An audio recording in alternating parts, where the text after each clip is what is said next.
भाई देखो मौका बहुत शुभ है, दीपावली की रामासामा का टाइम है, तो आप सबको भी दीपावली के बहुत बहुत रामासामा। और आज जो बात लक्ष्मण जी ने बोली, मैं बिल्कुल उस बात पे सहमत हूं। मेरे चुनाव हुए तब आप लोगों ने अच्छा समर्थन दिया, उससे पहले रेवत जी के चुनाव हुए तब भी अच्छा समर्थन मिला, लेकिन फिर भी तब बहुत कंफ्यूजन चल रहा था। लोकसभा के टाइम तो कोई आरक्षण की बातें चलने लग गई थी और कई लोग बड़े भावनाओं में बह करके और कुछ फैसले कर लिए थे। अब वो सब बातें ठंडी हो गई, नया चुनाव है, और मेरा ये मानना है कि आने वाले समय में खींवसर में कितना काम हम सरकार की ओर से करवा सकें, इस चीज के लिए निर्णायक चुनाव हो। तो सबको तो एक मौका मिला था अपना एमएलए चुनने का, विधानसभा के चुनाव में एमपी चुनने का। खींवसर की जनता को यह दूसरी बार मौका मिल रहा है। कोई बाई इलेक्शन आएगा और माके पाती आएगा, तो अब काले आपने कोई कमी नहीं रहनी चाहिए।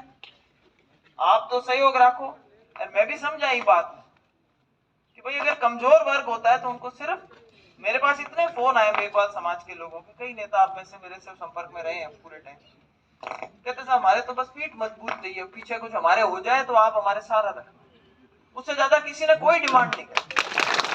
और ये बिल्कुल वाजिब डिमांड है।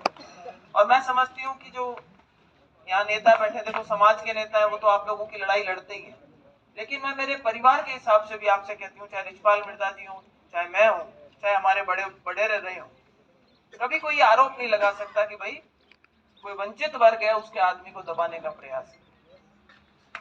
तो आज जिस मान सम्मान के साथ में आपने मेरे को बोला भी था, मैंने कहा रेवत जी आ पाएंगे नहीं आ पाएंगे, कार्यक्रम किधर होंगे, बोले कोई बात नहीं सर, रेवत जी तो जब गांव गांव आएंगे हम सब मिल लेंगे, आप जरूर आ जाना हमारे बीच। तो आपने इतना मान दिया और आपने इतना विश्वास जताया है, तो ज्योति मिर्जा भी आप लोगों को आज यहाँ से यही विश्वास देकर के जाना चाहती है कि आप रेवत जी को जिताओ, ज्यादा से ज्यादा वोटों से जिताओ।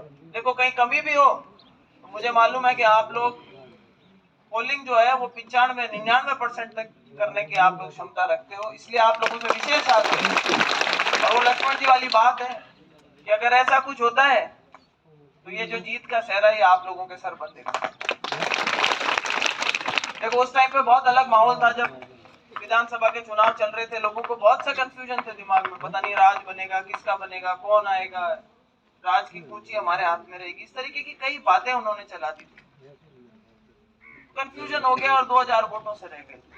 देखो एक सामान्य परिवार से आते हैं, साधारण परिवार से आते हैं, चुनाव लड़ना कोई आसान काम नहीं है, खर्चा लगता है, खूब लगता है। और एक बार चुनाव लड़ चुके हैं, दूसरी बार शायद इतनी हिम्मत भी नहीं हो। हम सब सहयोग करेंगे जितना हम कर सकते हैं, जो लोग सक्षम है उनसे भी सहयोग करेंगे, लेकिन इसको अपना चुनाव समझ के चुनाव लड़ना पड़ेगा। कोई ये मत उड़ीगना बैठ करके कि भाई कोई खर्चा देवे तो हम आगे बढ़े। तो मेरा तो इतना ही हाथ जोड़ के निवेदन है, एकजुट होकर के लगो। 13 तारीख तक एक भी अपना वोट पीछे नहीं रहे। और जो एक ये धारणा बनी हुई है कि क्या कई बार क्या होता है कई समाजों की कोई पार्टियों के साथ में एक जुड़ाव रहा है, लंबे समय से रहा है। मेघवाल समाज के लिए ये माना जाता है कि भाई ये परंपरागत तौर के ऊपर कांग्रेस का वोट है, तो वहां आपकी कोई गिनती करे नहीं करे, आज हम भारतीय जनता पार्टी में, और मैं आपको ये फिर से कहती हूँ कि भाई आप हमारा समर्थन करते हो तो हम तो आपका वोट को सवाया वोट मान करके काम। सबसे ज्यादा आज के जमाने में क्या होता है, आदमी को ये लगता है मैं वोट दूं और मेरा वोट गिनती में ही नहीं है। तो भाई आप लोगों का वोट हमारे लिए बहुत महत्वपूर्ण वोट है, इस चुनाव के अंदर निर्णायक साबित हो सकता है। रेवत जी को जिताने के लिए हमें तो एक एक वोट की जरूरत है, एक एक समाज की जरूरत है, और एक अच्छी साफ सुथरी राजनीति करेंगे जहाँ सभी समाज के लोग जो है, 36 कौम के लोग एक साथ मिलकर के चल सके, एक सकारात्मक राजनीति कर सके आप, जिस तरीके की राजनीति कुछ समय में चलती है ये। और फिर वैसे भी देखो नेताजी तो माके बनियोड़ा है, एमपी बनगा बे सेवा करता रही जगह की करनी है। भाभी जी मैं कहूँ कि भाई टिंगरिया रुक जाए मत करो, तो घड़ी रुक गई अगर लाग का है ना, छोटा के मारे मारे चुनाव के टाइम बात चलाए थी है, वे टाइम कह दियो कैसा फूफा जी के फुलका का फोड़ा पड़ जाए, तो बुआ जी ने पाछा भेजो हरियाणा। तो भाई मैं भी अच्छी बहन हूँ, मुझे भी मेरे भाई की बहुत चिंता है, और मैं नहीं चाहती कि बच्चे छोटे हैं। मेरे तो चलो मोटियार थे, 2-4 सेवादार भी आगे पीछे थे, पुल के पोने वाले भी थे। आपने मेरी इतनी चिंता करी, तो भाई मैं जनता से भी हाथ जोड़ के निवेदन करूंगी कि देखो अभी भी भतीजे भतीजी छोटे हैं, उनके लालच पालन की जिम्मेदारी कहीं कहीं अपनी भी आती है। अगले एमएलए एमपी बने में वो अपनी सेवा करते रहेंगे।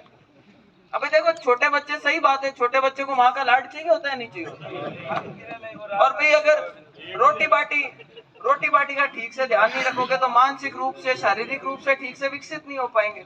गलत हूँ कि नहीं हो? सही हूँ, बात सही है कि नहीं? होमवर्क नहीं करवा पाएंगे, नेताजी बिजी रहते हैं, होमवर्क नहीं करा पाएंगे, पढ़ाई में पीछे रह जाएंगे। तो भाई अपने को उनका भी भला देखना है, उनका भी भविष्य देखना है। तो नेताजी अपनी सेवा करें,